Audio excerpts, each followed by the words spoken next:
Notre Dieu est le maître des œuvres achevées. Il est celui avec qui nous avons commencé la semaine dans ce programme du déjeuner spirituel, voilà, qui nous permet de terminer avec vous qui étiez fidèles tout au long de la semaine. Bonjour à vous tous de partout, vous pouvez nous regarder ce matin et bienvenue à cette table du déjeuner spirituel, votre matinale sur Parole Éternelle Télévision. Nous sommes dans la joie de savoir que vous êtes là, nous sommes dans la joie de savoir que vous avez choisi Parole Éternelle ce matin pour être édifiés. C'est pourquoi nous partirons pour faire 1h30 de voyage. Ça sera donc avec vous, avec vos voisins, avec celui qui partage votre bureau en ce moment, qui partage votre table du déjeuner, qui partage votre table au marché.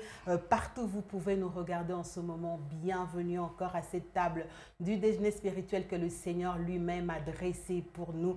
Que cela soit pour nous un sujet d'allégresse et de joie. Bonjour encore, bonjour à tous, bonjour Lubumbashi, bonjour ses environs, bonjour RDC et bonjour partout. Bienvenue à ces derniers numéros que nous avons eu l'habitude d'appeler la finale. Ça sera donc avec la même équipe qui m'accompagnait déjà depuis lundi. Je vais donc appeler les vaillants héros. Hein. C'est pas facile de se lever chaque matin et d'être là et surtout d'être à l'heure. Merci beaucoup à la grande équipe technique qui nous réalise ce matin. Le frère Poupol est là. En tout cas, avec le frère Fabrice Bingani, le duo nous permet de vous atteindre, d'arriver dans vos maisons et partout vous pouvez nous regarder ce matin. Et dans ce studio, dans ces plateaux du déjeuner spirituel, Papa David est là depuis lundi. Bonjour Papa David. Bonjour madame, bonjour à tous nos téléspectateurs qui nous suivent de partout à travers le monde. Vous allez bien? Oui, par la grâce de Dieu, nous allons très bien. Depuis lundi, nous sommes là. On est là. Pas fatigué. Oui, on tient par la grâce de Dieu. Amen, amen. Sœur Pamela Kat également, merci depuis lundi. Hein? Depuis lundi. Le Seigneur jusqu'ici nous a soutenus, secourus, donc on est là. On peut dire Ebenezer. Ebenezer, exactement. Amen, amen. Merci également à vous, le héros qui nous regardez de l'autre côté, derrière ce caméra, vous qui nous donnez la force de continuer avec ce programme du déjeuner spirituel. Nous allons donc rendre grâce au Seigneur, celui qui est le maître des œuvres achevées, puisqu'il a choisi de commencer avec nous depuis lundi. Voilà qu'il arrive avec nous jusqu'à la fin de cette semaine. Et ce matin, ça sera un tout petit peu différent. Nous allons rendre grâce avec vous, Sœur Pamela, pour le bienfait de l'Éternel. Seigneur, nous te rendons grâce et nous te bénissons parce que tu es merveilleux. Merci parce qu'encore une fois, Seigneur éternel, tu as renouvelé ta bonté ce matin. Merci parce que, ô Dieu, nous sommes encore victimes de ton amour, Seigneur. Merci parce que, ô Dieu, ta paix et ta joie est notre partage. Merci pour la vie de toute personne qui nous suit. Merci pour nos vies. Merci d'avoir été avec nous, Seigneur, depuis nos maisons, Seigneur, jusqu'en ce lieu. Nous te recommandons ces moments, Seigneur, que tu sois avec nous, que tu chemines avec nous et que tu termines avec nous pour la gloire de ton nom, Seigneur. Que chaque mot, chaque phrase que nous aurons à sortir ici, Seigneur, soit, ô Dieu, bénéfique pour une vie, édifiante pour une vie, Seigneur, pour la gloire de ton nom, Jésus. Merci de disposer, ô Dieu, aussi les cœurs et de faire du bien, Seigneur, au Éternel des armées, à toute personne qui nous suivra pour la gloire de ton nom. Merci d'être avec l'équipe qui est au Éternel derrière les caméras. Merci d'être avec tout un chacun de nous ici sur ce plateau, Papa David, Sœur Charlène. Et merci aussi d'être avec moi, Seigneur, pour la gloire de ton nom. Nous te recommandons toutes choses, que tu sois au contrôle de tout. Au nom de ton Fils Jésus-Christ, nous avons ainsi prié. Amen. Amen, amen.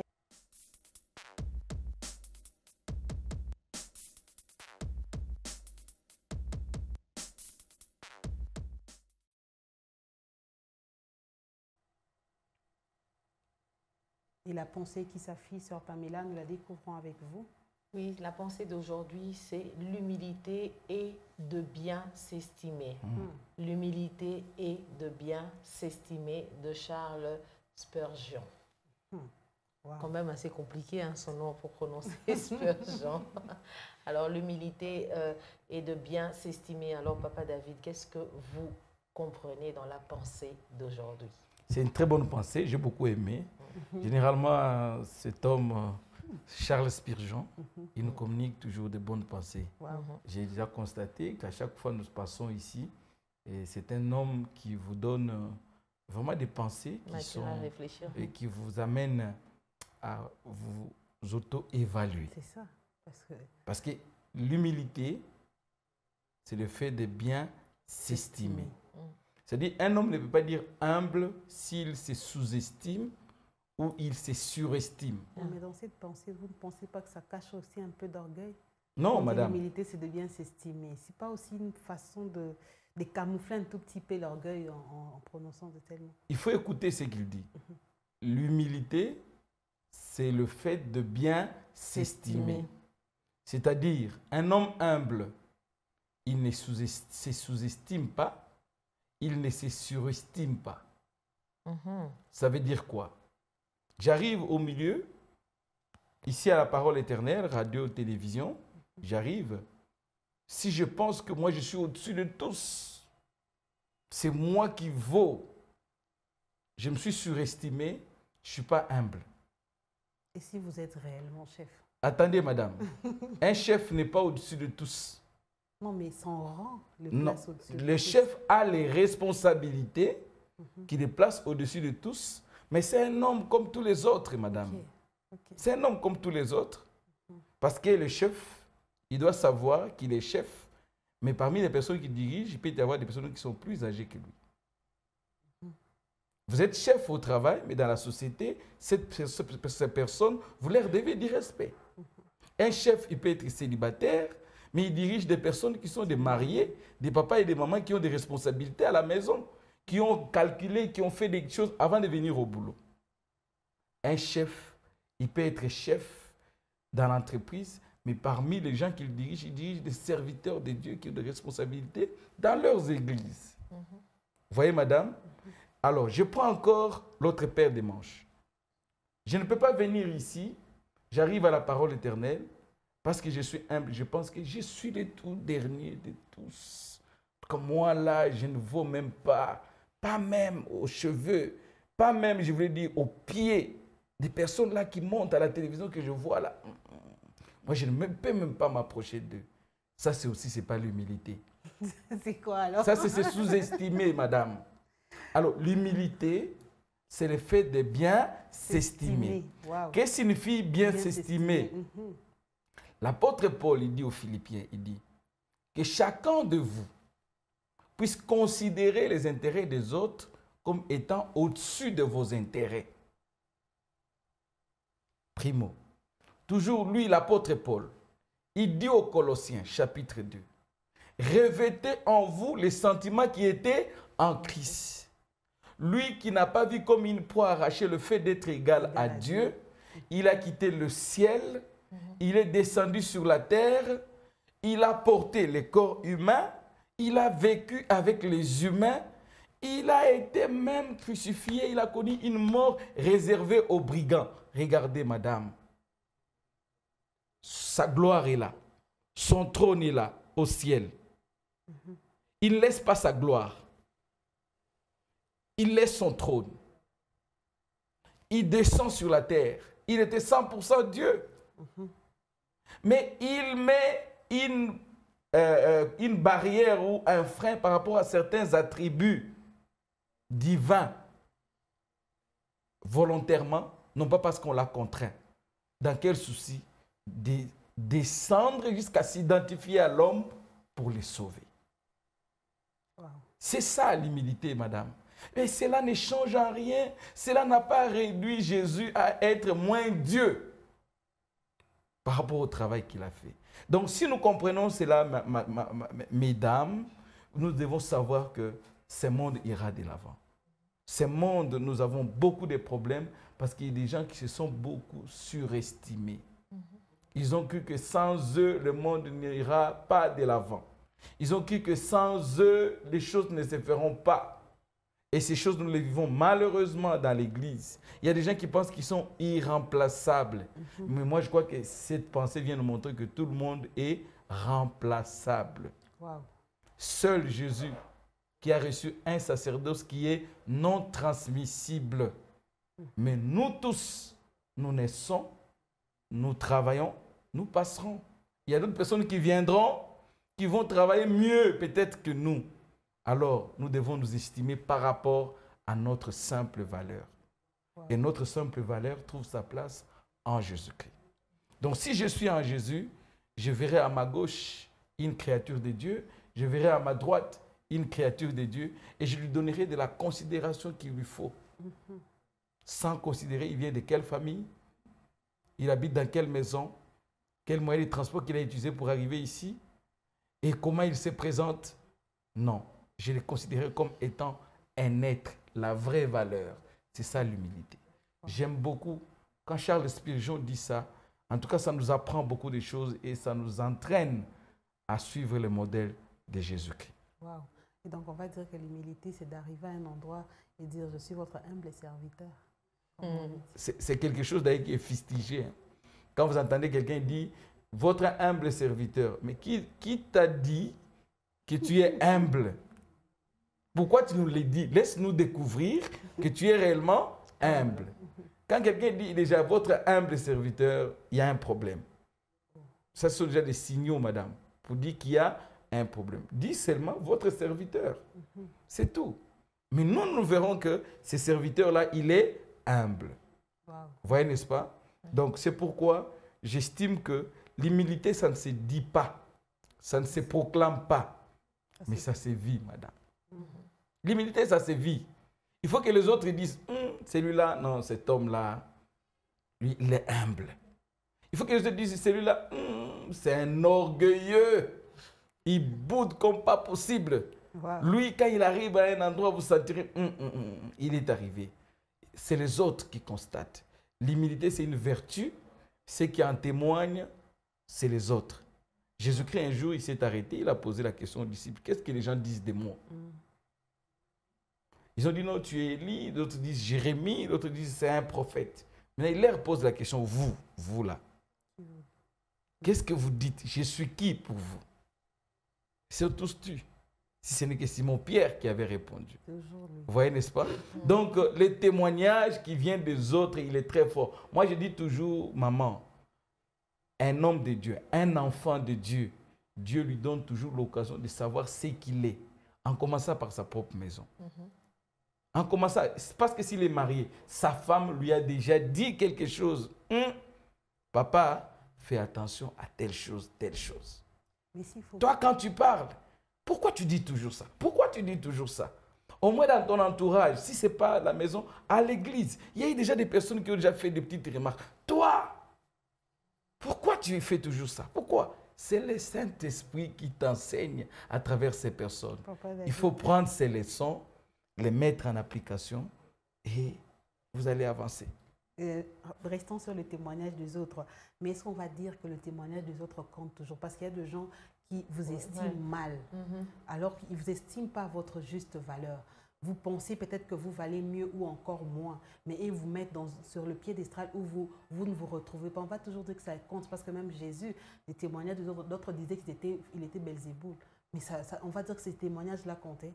Maman Charlène, Jésus-Christ, on l'avait accusé de deux façons. Dans le milieu des pharisiens et des autres. Les autres disaient un blasphémateur. Mais il y a de ceux-là qui disaient que c'est un prophète. Mais non, puisqu'on parle des témoignages des autres. Vous entendez, n'est-ce pas? Le Saint-Esprit qui est en nous, il nous donne la possibilité de savoir quel est le vrai témoignage. Maman, je suis enfant de Dieu, vous êtes enfant de Dieu. Notre sœur est enfant de Dieu. Nous sommes tous nés de nouveau. Nous avons le Saint-Esprit en nous. Le Saint-Esprit, il nous donne la capacité de savoir quel est le vrai témoignage. Car la Bible dit que l'Esprit qui habite en nous, il rend témoignage. Il crie en nous, Abba, Père. Il témoigne que réellement nous sommes fils de Dieu. C'est-à-dire que nous appartenons au Père. Maman, quand quelqu'un vient avec un témoignage pour te nuire, tu le sauras. Celui-là, il m'en veut. C'est de l'acharnement pur et simple. C'est la mauvaise foi. Et tu vas t'en débarrasser avec toute humilité encore et tu vas avancer. Mais si c'est un témoignage qui est vrai, qui est correct, tu peux l'entendre ou ne pas l'entendre. Le Saint-Esprit certifiera qu'il y a de l'humilité. Donc moi, je dis vraiment, coup de chapeau à cet auteur, l'humilité, c'est le fait de bien s'estimer. Ni plus ni moins. Ni plus ni moins. C'est placer à sa place. Moi, je viens ici à l'église, je veux me placer à un endroit qui n'est pas la mienne. Je ne suis pas humble. Ou bien moi, je me mets toujours au coin, qu'on ne me voie pas. Ça aussi, ce n'est pas l'humilité. En même temps. Ce n'est pas l'humilité, maman. Il faut bien s'estimer. C'est-à-dire quoi? Je viens là où les protocoles me placent. C'est ça ma place. Je me mets. Les jours où on me met devant, je me mets. On me met derrière parce que je venais en retard, je me mets. Vous voyez, n'est-ce pas? Donc c'est ça l'humilité. Je me sens à l'aise par rapport à ce que je suis et par rapport à ce que les autres sont. Waouh, très très belle pensée. Il faut bien s'estimer, sœur Pamela. C'est très important. En fait, j'aimerais partir du fait que l'humilité, c'est tout un enseignement. En fait. L'humilité, c'est la vie. C'est ça qui nous permet de bien nous estimer, comme l'a dit Charles Spurgeon. Alors, c'est important de faire la part des choses et c'est important d'être équilibré. Du reste, la Bible dit que Dieu résiste aux orgueilleux et il fait grâce aux humbles. Donc, soyons humbles, pas à nos propres yeux, mais aux yeux de Dieu. Parce que, voilà, on peut estimer être humble, comme Papa David l'a dit, il y a certaines personnes qui disent humble serviteur. C'est vrai qu'il y a d'autres qui le disent par, comment on appelle, parce qu'ils entendent les autres dire humble serviteur, mais à partir d'aujourd'hui, sachez que laissez-nous constater que vous êtes humble serviteur et cela nous permettra aussi de bien vous estimer et vous permettra aussi à vous de bien vous estimer. Donc, Amen. Voilà. Waouh! L'humilité et de bien s'estimer. Très, très belle pensée qui a caché beaucoup d'enseignements et qui nous aide à rectifier aussi nos tirs par rapport à nos dires lorsque nous nous présentons devant les autres. L'humilité et de bien s'estimer, cette pensée de Charles Spurgeon nous amène à la dernière expression du jour. Ça sera aussi une occasion pour nous d'enrichir notre vocabulaire, mais aussi de l'employer dans son contexte. Nous prenons l'expression du jour.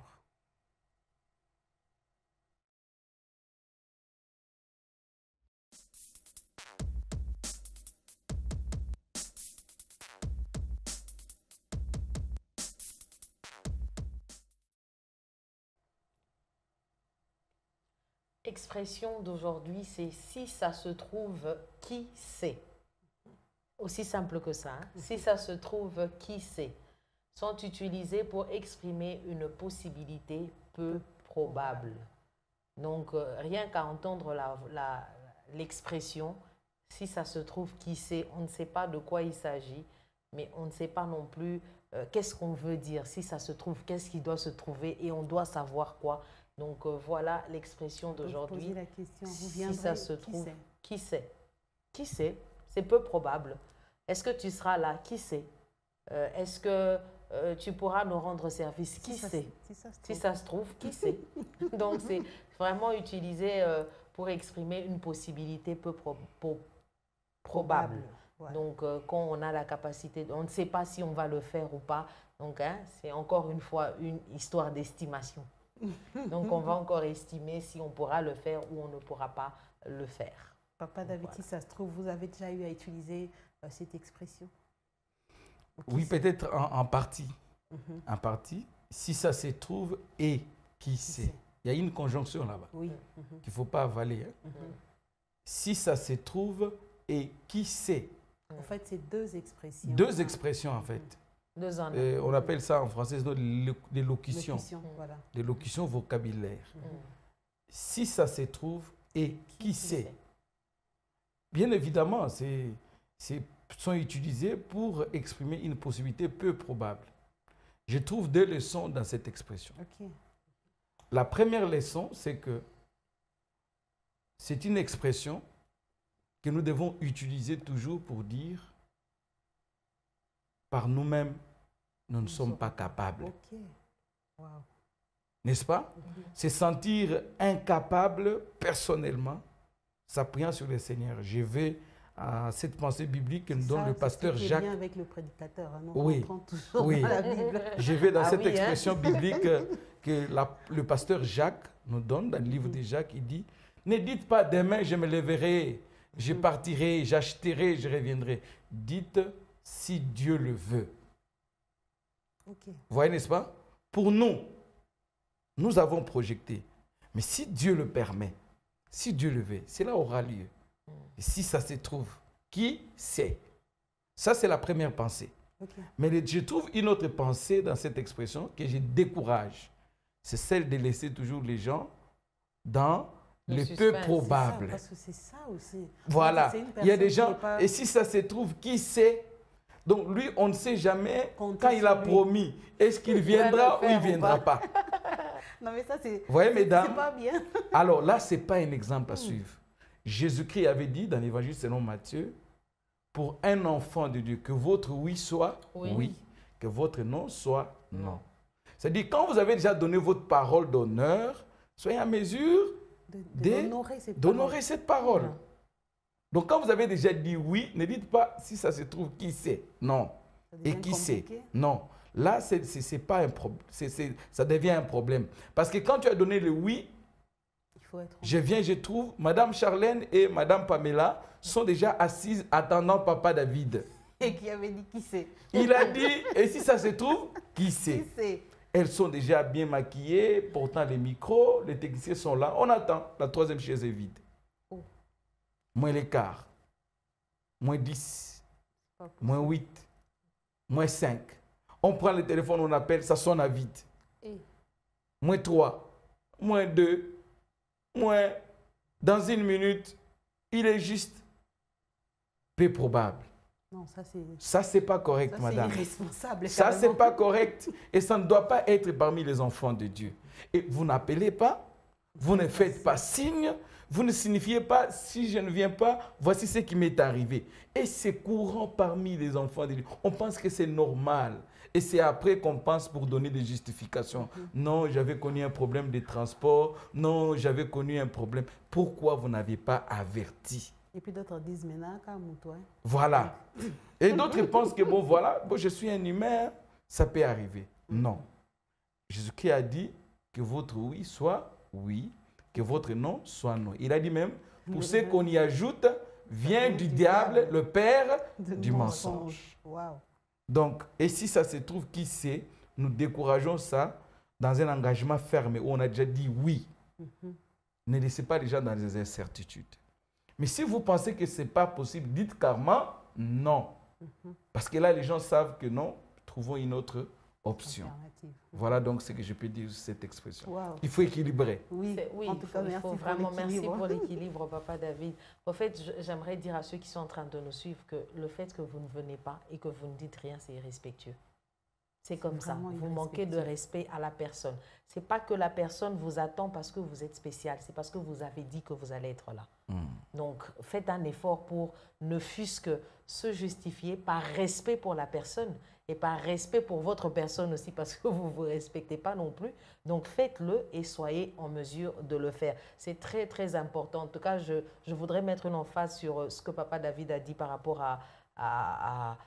au mauvais côté. Donc, si ça se trouve, et qui sait. Donc, soyez sûr que vous allez être là ou pas. C'est vrai, ça peut arriver que on a des contretemps, il y a des imprévus et toutes ces choses, mais soyez en mesure de prévenir pour que ça nous permette d'avoir une bonne relation entre humain et humain, une bonne relation entre enfants de Dieu. Ce qui est dommage, c'est que ça se retrouve trop chez les enfants de Dieu.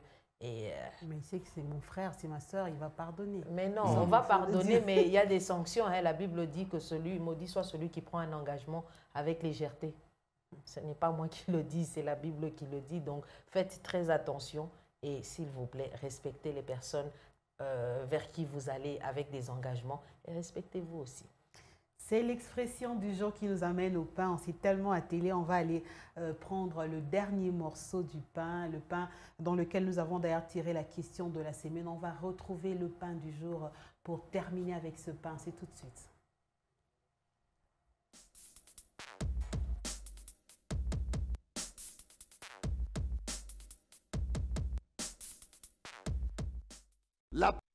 Célébrons Christ ressuscité avec du nouveau levain.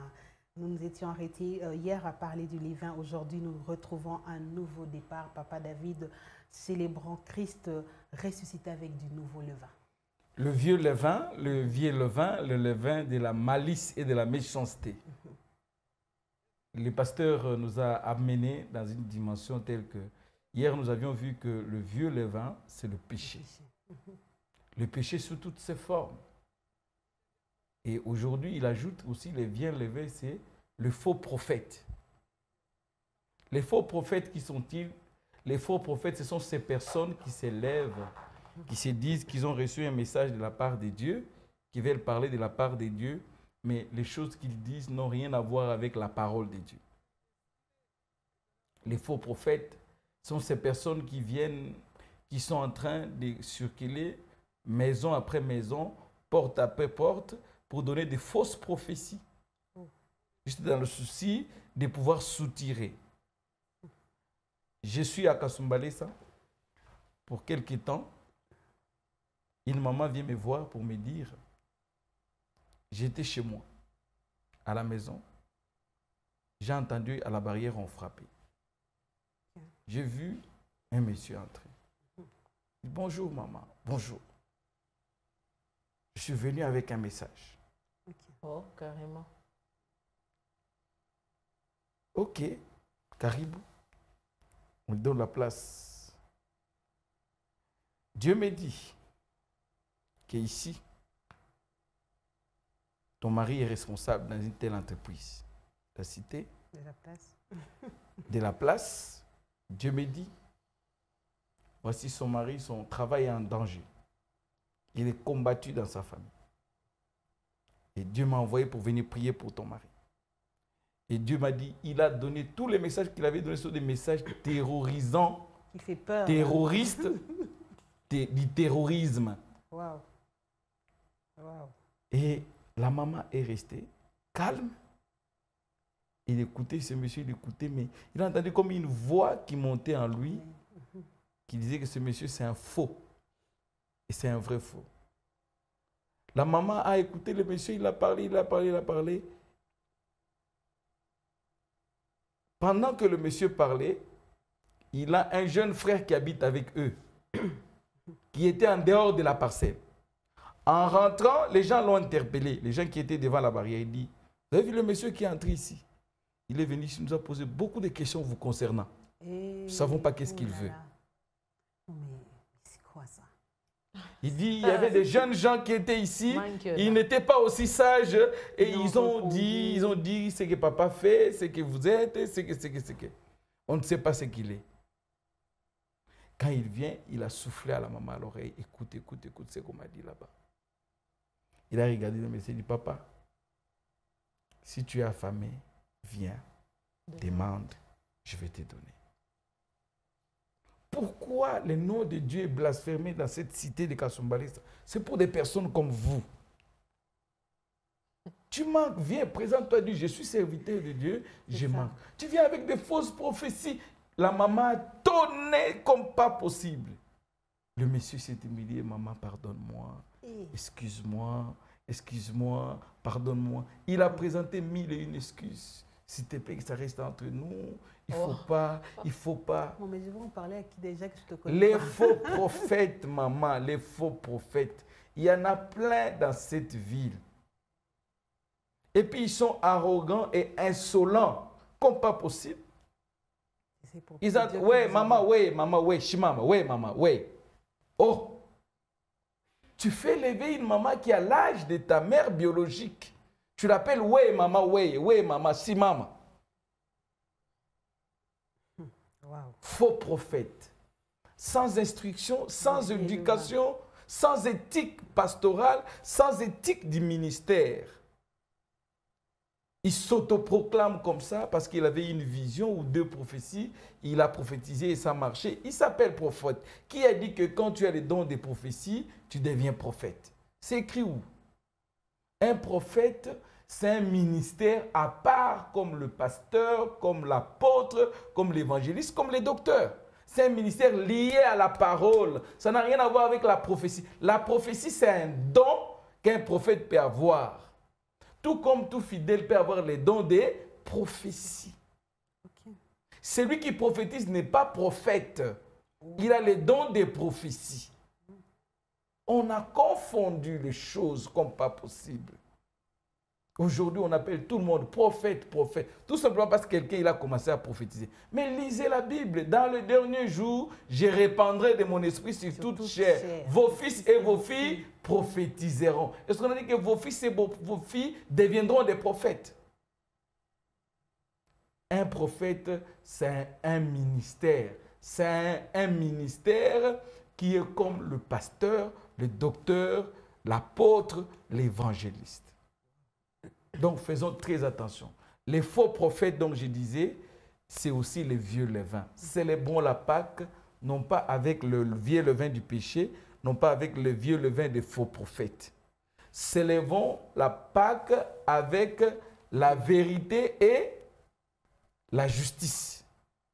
Célébrons la Pâque avec la vérité et la réalité de ce que la Pâque nous présente. Parce que vous savez, bien-aimés, la vérité marche de pair avec la justice.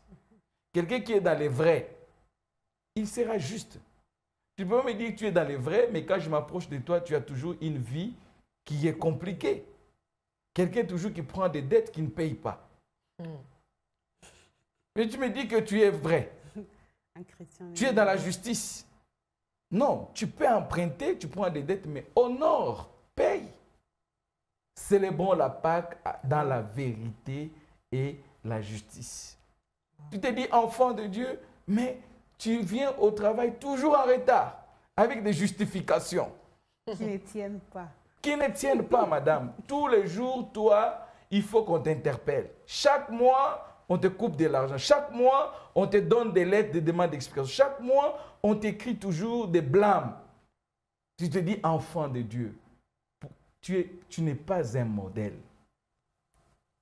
Tu n'es pas un modèle. Célébrons la Pâque avec crainte et tremblement. Christ, notre Pâque, fait de nous aussi des chrétiens modèles dans la société.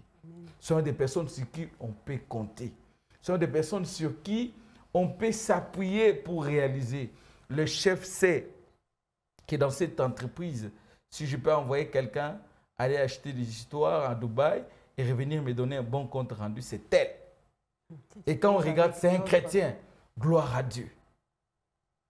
Mais non pas un chrétien, on t'envoie pour acheter des choses en Dubaï, tu falsifies des factures, tu changes des choses, tu demandes, on m'a fait entendre dans une entreprise, un pasteur, parce qu'il est chargé de gérer l'approvisionnement. Donc, il gère les magasins et tout. On a fait un travail. Les gens sont venus, ils ont donné la facture. Ils disent, mais c'est quoi ça? Vous jouez des gens? Mettez ça fois 3. Serviteur de Dieu. Mettez ça fois 2. Mettez ça fois 3. Parce qu'il sait qu'il va aller là-bas, il va argumenter, l'argent va sortir. Quand l'argent sort, voilà. Vous prenez votre part. Ce qui était resté, c'était notre part. Si vous voulez, je vous donne un peu, le reste, c'est pour moi. Je me sers aussi avec mon équipe. Chrétien. Et tu dis, Christ, notre Pâque. Non. Christ n'est pas notre Pâque. Il n'est pas ta Pâque. Il n'est pas ta Pâque, bien-aimé. Parce que la Pâque, c'est un nouveau départ. La Pâque nous remet en cause de nous fier au Seigneur, de partir sur de nouvelles bases, de servir le Seigneur dans la sincérité, dans la vérité et dans la justice. Parce que le monde attend de nous les signes de la part de Dieu. Le monde attend de nous le témoignage qui est vivant et réel. Et si réellement nous nous compromettons comme tout le monde, finalement, qui va prêcher qui? Nous devons être des modèles. C'est ainsi que nous aurons le courage d'aller annoncer à ceux-là qui vivent dans le péché, vous êtes dans le péché, venez dans le Seigneur, car en Jésus-Christ, c'est la lumière. Amen, amen. Christ est notre nouveau départ. Ah, c'est très important de comprendre que vivre une vie sans levain est une vie, c'est vivre une vie où il n'y a pas le mensonge dans ce qu'on est en train de faire en ce qui concerne la doctrine. Je veux m'atteler sur la doctrine. C'est très important de connaître la doctrine et de savoir que la personne que vous êtes en train d'entendre plutôt, est-ce que cette personne est en rapport avec les Écritures. Les fils de Béré, non, il n'y en a plus, hein, ceux qui vérifiaient avec la parole de Dieu. Maintenant, on écoute un peu de tout. Les disciples de Béré. Les disciples, voilà, des Béré. On écoute un peu de tout. Ils n'ont pas le temps de vérifier, alors que c'est très important de vérifier ces choses, c'est très important de vivre cette vie. Alors, je vais terminer en disant ceci. Papa David a évoqué ce verset. La Bible dit, le monde, dans Romains chapitre 8, le verset 9, je crois, le monde attend avec ardent désir la révélation des fils. C'est très important que ceux qui sont qui disent que Christ est leur Pâques soient des personnes qui sont sans levain, parce que le monde attend avec ardent désir, la révélation des fils. Au-delà de ça, la Bible dit au verset un peu plus haut, c'est parce que c'est Romains 8, 19, mais un peu plus haut, 14, dit « Son fils, ceux qui sont conduits par l'Esprit de Dieu ». Comment voulez-vous être conduit par l'Esprit de Dieu si le levain est encore en vous? C'est compliqué, c'est difficile.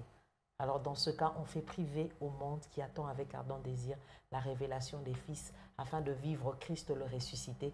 Dieu ne passera pas par vous pour faire vivre le ressuscité. Il passera par quelqu'un qui n'a pas le levain en lui et cette personne sera une référence pour plusieurs et un modèle. Donc faisons très attention à ne pas être ces personnes qui prodiguons ou qui propageons les faux enseignements, hein, et qui sont là en train de donner des prophéties qui ne sont pas correctes et qui ne sont pas vraies. Du reste, vous faites honte à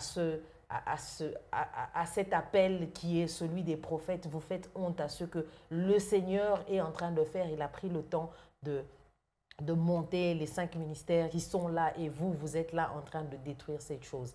Mais je termine en disant ceci. De la même manière qu'il y a les faux, il y a aussi les vrais. Et les faux n'auront jamais le dessus sur les vrais. Wow. Donc nous bénissons le Seigneur pour les vrais qui sont là et nous les encourageons encore à continuer à servir le Seigneur sans levain. Sans levain, Papa David, le pasteur est en train de dire ce sont ces choses qui détournent la simplicité, qui détournent le chrétien de la simplicité de l'évangile. On va dire que c'est le levain qui a changé de côté ou c'est le levain qui est là mais qui a pris une autre tournure. L'évangile est simple. L'évangile est simple. Prêchons l'évangile dans toute sa simplicité. Mais quand nous compliquons l'évangile, c'est là, c'est que disait tout à l'heure la sœur Pamela, c'est que nous disons des choses qui ne sont pas bibliques, qui ne sont pas vraies. Les choses qui n'ont aucun soubassement biblique. Les choses qui n'ont pas été prêchées par Jésus, ni les apôtres non plus. Mais les choses qui nous procurent des gains, des choses qui nous procurent de l'argent, des choses qui sont à notre avantage. Nous endoctrinons le peuple de Dieu, toutes ces choses-là. Pourquoi? Parce que ces choses-là, pour notre bien, ça nous donne des avantages. Vous voyez, madame? Donc, l'évangile, il est simple. Jésus-Christ lui-même, il nous a présenté un évangile simple. Ne compliquons pas les choses. Ne compliquons pas les choses. Nous devons faire la part des choses. Il y a ce qu'on appelle l'expérience personnelle d'un homme de Dieu qu'on ne peut pas confondre avec la doctrine. Je prends un exemple. Je suis tombé malade. Je tombe malade, j'ai un problème. Dieu me dit, prends un verre d'eau, mets du sel dedans. Mélange, bois. Par révélation. Ça ne devient pas un remède. Hein? Écoutez, madame, ce n'est pas révélation. La doctrine, non. Je prends, je bois, je suis guéri. Moi, en tant que serviteur de Dieu. Ou bien je prie pour un homme, Dieu me dit, fais un mélange de verre d'eau avec du sel, donne-lui qu'il boive. Et il va vomir tout ce qui est dans sa bouche, il sera guéri. C'est une expérience particulière et personnelle. Je n'en fais pas une doctrine. Je n'en fais pas non plus un remède. Wow. Je ne deviens pas un médecin qui a des remèdes, des solutions. Non. Et c'est comme ça que beaucoup de serviteurs de Dieu tombent dans des erreurs. Il avait prié une fois. Ça marchait. Dieu lui avait dit, prends, mange. Et c'était vrai. Ça marchait. Et il en fait une doctrine. Chez moi, quand tu viens, il faut manger telle chose. Il faut boire telle chose. Maintenant, on a un Jésus, bar Jésus. C'est-à-dire, Jésus n'agit pas seulement au nom de Jésus, non. Il faut passer par quelque chose. Il faut boire quelque chose. À ce moment-là, maintenant, on commence à invoquer. C'est comme si la puissance est cachée dans cette chose-là. C'est ça la déviation de l'évangile, madame. Qui rend les choses difficiles. Qui rend les choses difficiles. Vous arrivez dans cette église-là, si vous n'avez pas cette chose-là, oh, tout le monde te regarde et dit, mais toi, tu ne comprends pas. Ici, il faut entrer avec quelque chose à la main. Quand vous commencez à prier, vous devez avoir quelque chose là à la main. Okay.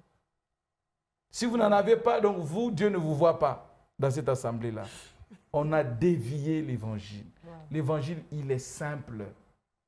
Viens, prêche, déclare la vérité. C'est Dieu qui guérit.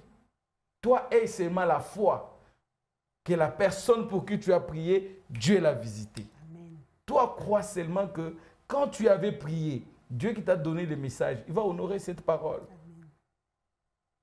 Donc, il y a trop à dire là-dessus, madame. Faute de temps, nous pensons que les faux prophètes, ils n'ont pas droit, en principe, d'exercer le ministère.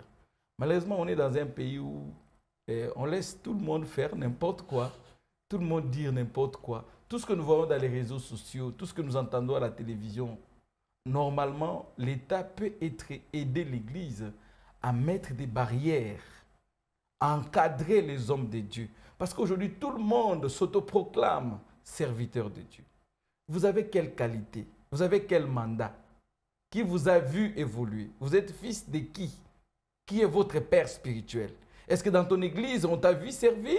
Ou bien tu es un petit rebelle qu'on avait mis sous discipline, qui est monté à la montagne, qui a reçu 2, 3 prophéties, tu es venu, tu as commencé aussi ton église. Il faut faire très, très attention. Très, très attention. Les choses de Dieu sont des choses sérieuses. Nous devons y aller avec toute la sérénité qu'il faut. Parce que Dieu jugera. Dieu jugera. Le grand pasteur, la Bible dit dans l'Épître aux Hébreux, que quand comparaîtra le grand pasteur, le grand berger, nous aurons à lui rendre compte. Nous rendrons compte de la manière dont nous avons servi et de la manière dont nous avons utilisé ce qu'il nous a donné. Faisons très très attention. Dieu jugera tous ceux-là qui prêchent, tous ceux-là qui prophétisent, tous ceux-là qui disent « Dieu m'a dit », tous ceux-là qui se lèvent pour parler de sa part. Dieu jugera. Et le jugement de Dieu, il est sévère, il est correct.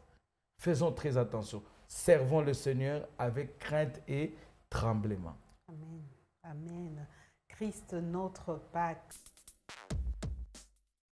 Et donc, on va se rappeler cette question. Je veux la lire. Comment comprendre cette phrase? Comment comprendre Dieu a déployé toute sa puissance pour ressusciter Jésus d'entre les morts? Et c'est donc, c'est dans la Bible, Papa David. Comment devons-nous comprendre cela? Dieu a déployé toute sa puissance pour ressusciter Jésus d'entre les morts. Je vais donc dire que cette question est partie d'une discussion qu'on a eue ensemble. Pour en parler, on était en train de se poser la question, Papa David, avant que vous ne répondiez à la question de savoir est-ce que Dieu a concentré toute sa puissance? Est-ce qu'il n'avait pas, quand il a déployé sa puissance, est-ce qu'il était resté sans puissance? C'était trop fort pour lui de ressusciter Jésus au point de concentrer toute sa puissance afin de ressusciter Jésus d'entre les morts. C'est donc de là qu'est partie la question de la semaine. Merci beaucoup, madame, pour cette préoccupation et cette question de la semaine que nous accueillons avec beaucoup de joie. Et c'est la semaine de la Pâque. Tout à fait. Donc, c'est tout à fait normal que nous puissions nous arrêter sur cette vérité et nous puissions partager. Alors, nous devons savoir une chose d'abord, que la résurrection de Jésus, c'est différent de toute autre résurrection que nous avons connue. De Lazare. La résurrection de Lazare, parce que Lazare avait été ressuscité et Lazare est mort. Après avoir connu la résurrection, il est mort. Le fils de la veuve de Naïn. Le fils de la veuve de Naïn même. Jésus-Christ l'a ressuscité, mais après, ce fils est mort. La résurrection de Jésus, c'est une résurrection qui est une résurrection pour l'éternité. Okay. Jésus ne mourra plus. C'est pourquoi ça demandait toute la concentration. Voilà, mais d'abord, je voulais d'abord aller sur cet angle-là. Okay. Jésus ne mourra plus et la résurrection de Jésus, Jésus, il est devenu le premier-né d'entre les morts. Okay. En d'autres termes, Jésus-Christ est devenu le modèle de tous ceux qui meurent en lui. Oh. Vous voyez? Qu'est-ce que Jésus a fait? Donc, il a tracé le chemin, il a montré que tous ceux-là qui meurent en lui ressusciteront comme lui. C'est ce que dit en fait l'apôtre Paul quand il s'adresse aux Corinthiens. Tout à fait. Quand il s'adresse aux Corinthiens, dans 1 Corinthiens, chapitre 15, l'apôtre Paul nous parle de toutes ces vérités. il dit que si Christ n'était pas ressuscité, donc nous sommes des faux témoins. Donc nous témoignons sur des choses qui ne sont pas vraies. Christ est ressuscité et bien plus, il est monté, il a été glorifié. C'est encore une occasion pour nous, bien-aimés, pour savoir que Christ est ressuscité des morts et il devient ainsi les prémices de tous ceux-là qui meurent en Christ. C'est ça en fait, la résurrection de Jésus, ce n'est pas comme toute autre résurrection, madame. C'est une résurrection qui est en fait une victoire. Et cette victoire vient aussi inaugurer de nouvelles choses.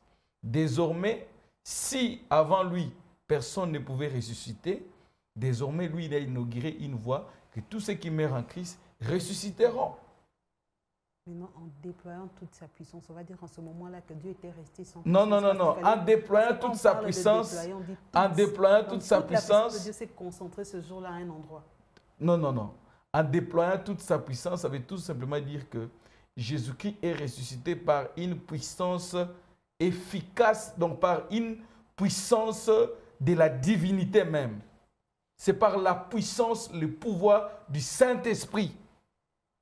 Okay. Je me fais comprendre, madame. En déployant toute sa puissance, ne devait pas dire qu'à ce moment-là, Jésus-Christ est resté. Non, Dieu le Père est resté sans puissance, ou le Saint-Esprit est resté l'ombre de lui-même. Non, en déployant toute sa puissance, ça veut dire tout simplement que tout le monde a vu ces témoignages-là de la résurrection. Okay. Lisez la Bible. On vous dira que la terre avait tremblé. La terre avait tremblé, madame. C'était fort. C'était fort. Et l'ange est venu, il a fait quoi? Il a roulé la pierre. Maman, les autorités romaines ont voulu camoufler l'information, mais les militaires ont dit non. Ce que nous avons vu, c'est inégalable, inconcevable, c'est du jamais vécu. C'est ce qui veut dire Dieu a déployé toute sa puissance. Parce que cette résurrection, madame, en fait, vient inaugurer une nouvelle page de l'histoire. Désormais, tous ceux qui meurent en Christ ressusciteront comme lui. C'est pourquoi l'apôtre Paul dit aux Thessaloniciens, toujours lui dit, consolez-vous donc par ces paroles. Donc si vous avez un bien-aimé qui vivait avec vous, vous apprenez qu'il est mort, bénissez le Seigneur. Amen. Ne pleurez pas comme si, n'ayant pas d'espérance, comme si, en tout cas, c'est... Non, parce qu'il nous a précédés seulement. Nous verrons. Au retour du Seigneur, nous verrons. Parce que le Seigneur Jésus-Christ a déjà inauguré la voie de la résurrection, lui aussi ressuscitera. Et enfin, une dernière leçon, madame, dans cette question, nous devons savoir tout simplement que, tel que nous sommes ici, la résurrection de Jésus, c'est une page qui a été gravée dans les annales. C'est une page qui est venue, qui a donné, qui a bouleversé tous les calculs humains. Tous les calculs humains, en commençant par le calcul des femmes. Quels étaient les calculs des femmes? Amener des aromates, aller embaumer le corps de Jésus. Quand ils arrivent, ils trouvent Jésus ressuscité, leur projet est entré dans l'eau. Ils ont chômé avec leurs aromates. Elles n'ont pas pu, excusez-moi, chômer entre guillemets, elles n'ont pas pu faire ce pourquoi elles étaient venues, parce que Jésus était déjà ressuscité. Jésus ressuscité, ça brouillait tous les radars des hommes mal intentionnés qui avaient peut-être des mauvaises intentions sur le corps de Jésus. Parce que quand ils reviennent le premier jour de la semaine, le lendemain, ils trouvent que les tombeaux étaient vides. Wow. La résurrection de Jésus, madame, par-dessus tout, c'est notre victoire. Amen. C'est notre victoire. Jésus-Christ est ressuscité pour dire, comme le disait notre Père pendant le séminaire de la Pâque, il est descendu, il est venu, il a donné un coup au diable, le diable est tombé, il a piétiné, il a retiré les clés. Wow. De la mort et du séjour des morts. Amen. Désormais, il est sorti vainqueur. Amen. Il a dit, regardez, je détiens entre mes mains les clés de la mort et du séjour de la mort. Désormais, tous ceux-là qui meurent en Christ, ils ne vont plus dans le séjour des morts, dans les lieux de tourment qu'on appelle le Sheol. Non, tous ceux qui meurent en Christ, ils vont dans le sein d'Abraham. C'est pourquoi la Bible dit, ils se reposent Wow. De leurs bonnes, ils se reposent de leurs œuvres et leurs bonnes œuvres les suivent. Mais tout cela qui meurt, n'étant pas en Jésus-Christ, ils vont dans les lieux qu'on appelle les Sheol, les lieux de tourment. C'est ce qu'avaient dit les riches, il avait dit au Père Abraham. Ici où je suis, il fait tellement chaud, ça chauffe. Est-ce qu'on ne peut pas venir me donner même des gouttes sur la langue? Ça ne va pas. Ceux qui meurent, c'est pourquoi nous annonçons toujours, nous lançons l'appel, convertissez-vous, croyez en Jésus. Parce que si vous ne croyez pas, la Bible déclare dans l'Épître aux Hébreux, il est réservé à l'homme de mourir une seule fois. Après quoi vient le jugement. Le purgatoire n'est pas chrétien et n'est pas biblique. Quand quelqu'un meurt, c'est tout. Son sort est scellé. Dieu a déjà dit, il va aller dans le paradis ou il va aller en enfer. Faire une prière pour les morts, ça n'a pas d'impact. C'est juste atténuer la conscience des hommes pour leur montrer que voilà, vous pouvez faire quelque chose pour celui qui est mort. Mais pour lui, son sort est déjà scellé. Et quand le sort est déjà scellé, c'est maintenant qu'on est vivant qu'on peut bénéficier les mérites du ressuscité. Donc la résurrection de Jésus, c'est notre victoire. Amen. Amen. Waouh. Quelle question de la semaine, Papa David. Et on va saisir cette opportunité avant que nous vous laissions partir, de prier pour tous ceux qui ont reçu Jésus, qui ont compris aussi cette parole, mais qui restent encore perturbés peut-être dans leur sommeil, ou encore le diable est en train de réclamer quelque chose alors qu'ils ont reçu le Seigneur, ils ont donné, peut-être à travers ce déjeuner depuis lundi, ils ont choisi de suivre Christ, mais ils sentent encore ces tourments, ces questionnements dans leur cœur et se disent, est-ce que quand on reçoit Jésus, ce n'est pas la paix qui vient, ce n'est pas tout ça. Est-ce qu'on peut prier pour toutes ces personnes? Alléluia.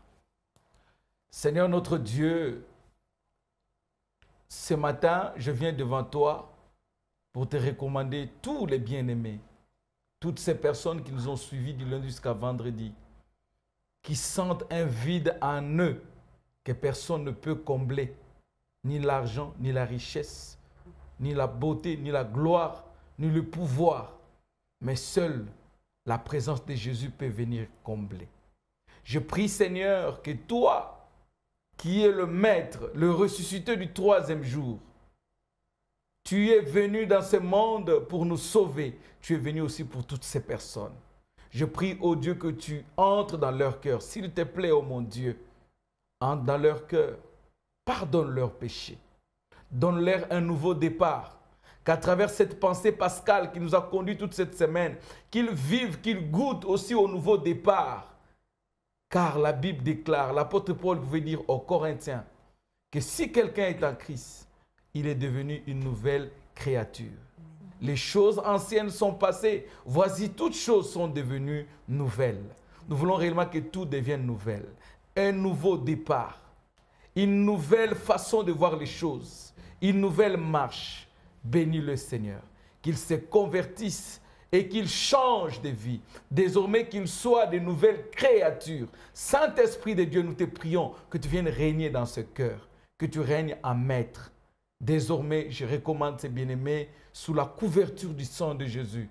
Que le sang de Jésus soit leur protection et que le Saint-Esprit les oriente afin qu'ils vivent une vie chrétienne triomphante dans les noms puissants de Jésus. Je bénis tous les téléspectateurs qui nous ont suivis cette semaine. Bénis leurs activités, bénis leurs familles, bénis leur travail. Ceux qui nous ont suivis dans des bureaux, ceux qui nous ont suivis dans des salons de coiffure, dans des alimentations, ceux qui nous ont suivis à travers le monde, sur l'application, et même ceux qui nous ont suivis sur satellite. De partout ils sont, bénis le Seigneur. Glorifie-toi dans leur vie et que réellement Christ ressuscité soit notre Pâques. Nous ne voulons pas te célébrer avec le vieux levain, le levain de péché et le levain des faux prophètes. Mais nous voulons te célébrer, Seigneur, avec le Saint-Esprit de Dieu, car le Saint-Esprit nous restaure et il nous renouvelle. Bénis encore, Seigneur notre Dieu, cette chaîne, la radio-télévision Parole Éternelle. Bénis tous les personnels qui te servent dans cette chaîne et bénis tous les partenaires de la radio-télévision Parole Éternelle. Bénis le promoteur, le pasteur Guy Amani. Glorifie-toi en toutes choses. Dans le nom de Jésus que nous avons ainsi prié, nous disons Amen. Amen, amen. Merci beaucoup, Papa David. Merci. Merci pour votre passage et surtout merci pour toute la semaine. Merci à vous aussi, madame. Merci à vous. Nous bénissons le Seigneur pour vous. Amen. Madame Charlène et Madame Pamela Kat. Merci beaucoup. Merci. Nous avons senti aussi que le Seigneur est en train de faire quelque chose à travers ces médias. Le travail que vous faites, il est considérable. Continuons encore à nous confier entre les mains du Seigneur et à nous appuyer sur lui. Parce que l'avenir est encore devant nous. Le meilleur est devant nous. Amen, amen. C'est par ici que nous allons nous séparer, Papa David. On va se donner rendez-vous à tout moment. Oui, les rendez-vous à tout moment, selon que le Seigneur nous donnera l'opportunité. Nous reviendrons toujours pour servir le Seigneur. Merci beaucoup. Et donc, bonne journée à vous et bonne suite de programme sur Parole Éternelle. Merci beaucoup. Merci. On va prendre donc l'agenda qui nous amène notre deuxième invité du jour. Nous prenons ces spots, si la technique peut nous disposer ces spots qui parlent de shift, mais nous ne parlerons pas de shift dans l'agenda, mais on peut prendre ces spots le temps de permettre à notre invité de s'installer.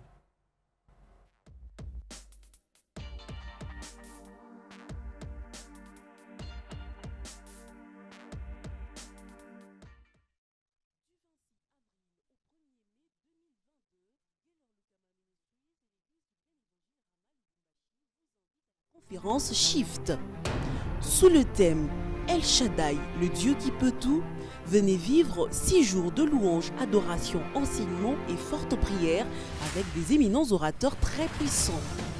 L'évêque Michel Ambroué du Gabon, le prophète Jogaras Moïse de la RDC, le bishop Alain Kiuna du Kenya, l'apôtre Patrick Yav de la RDC, le docteur David Kateba de la RDC, ainsi que l'hôte de la conférence, le conférencier international, le révérend pasteur Gaylor Lukama de l'Afrique du Sud.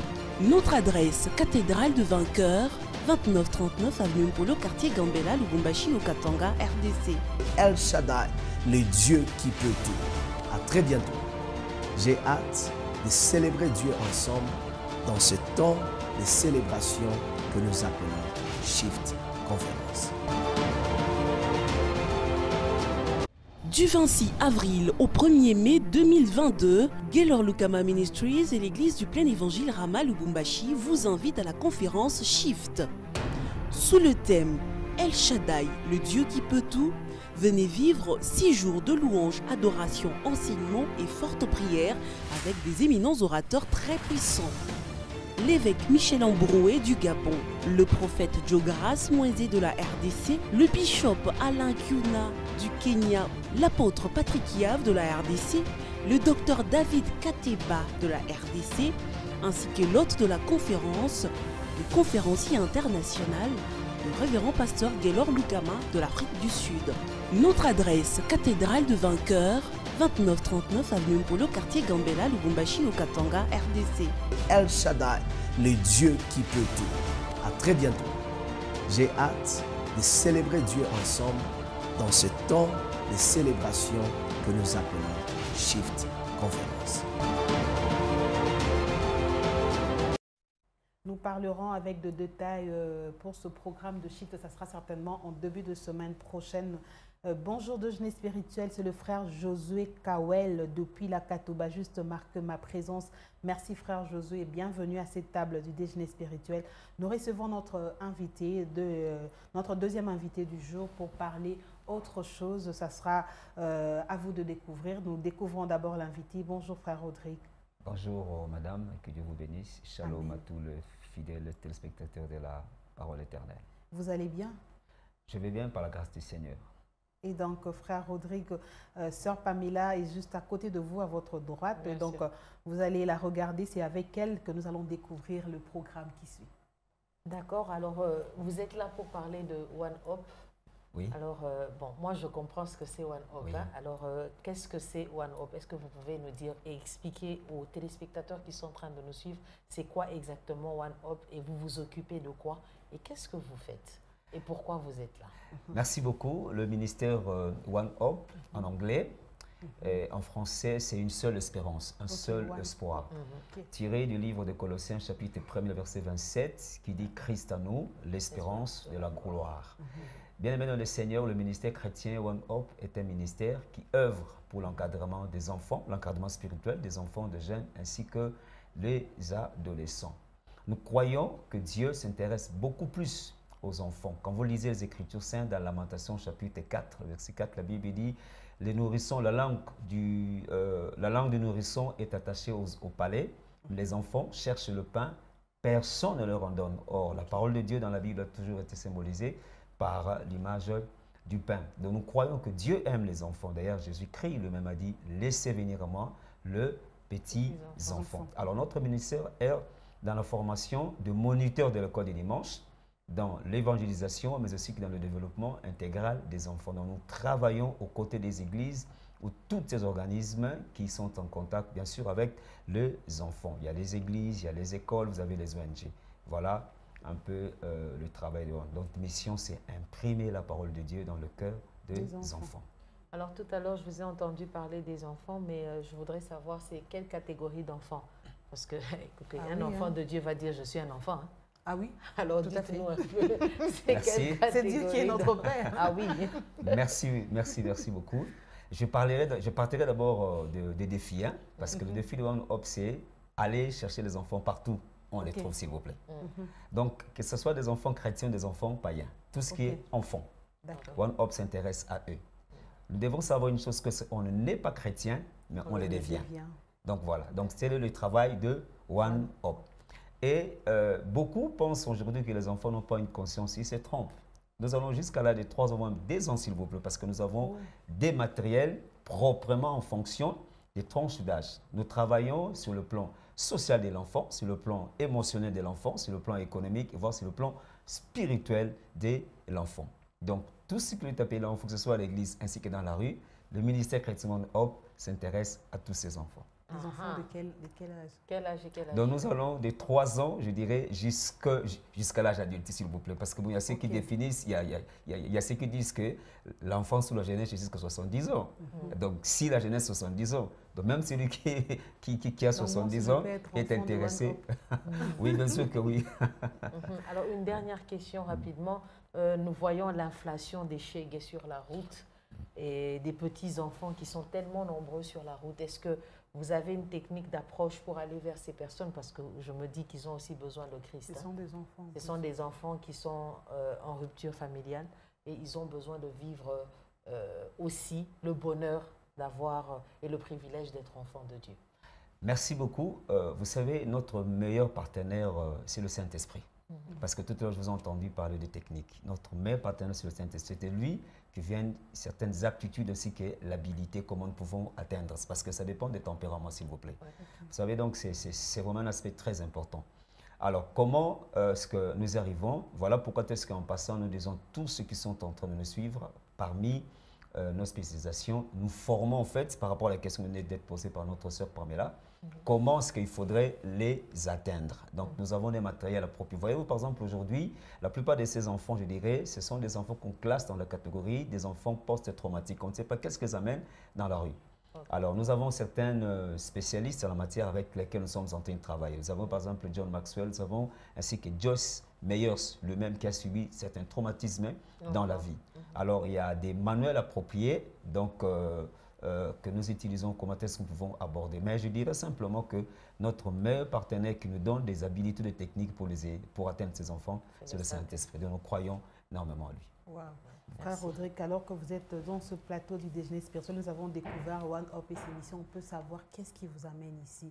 Parce que One Up est là, mais il y a un programme spécial auquel nous pouvons nous attendre pour cette semaine ou pour aujourd'hui, par exemple. Merci beaucoup, sœur Charlène, excusez-moi, madame.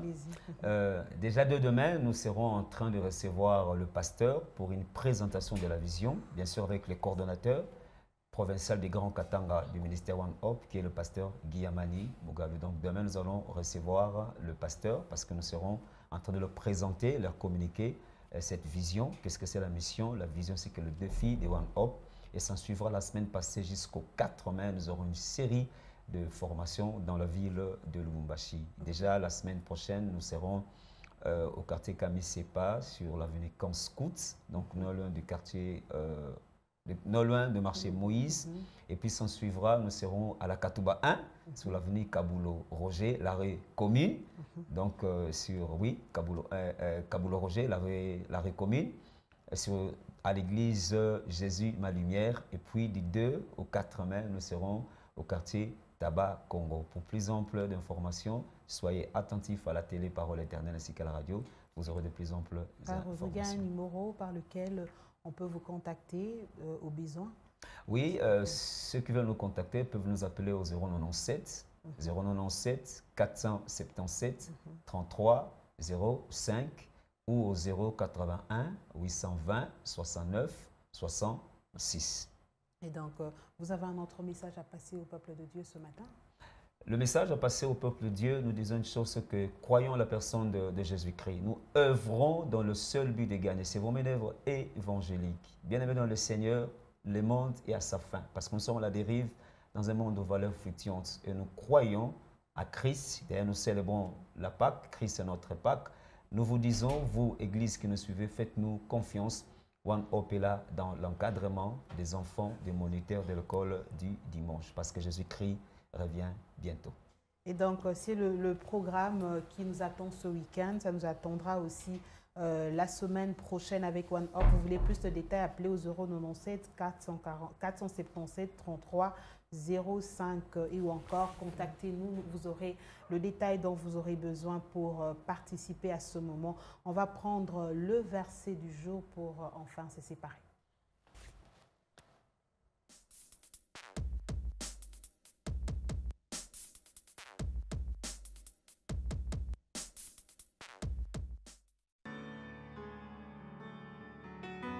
Nous voulons aussi rappeler en même temps qu'aujourd'hui, nous sommes en train de lire 2 Chroniques, chapitres 5, 6 et 7, et nous rajoutons les 2 jours aussi de samedi et de dimanche. Nous rappelons aux téléspectateurs que samedi et dimanche, nous lisons 5 versets.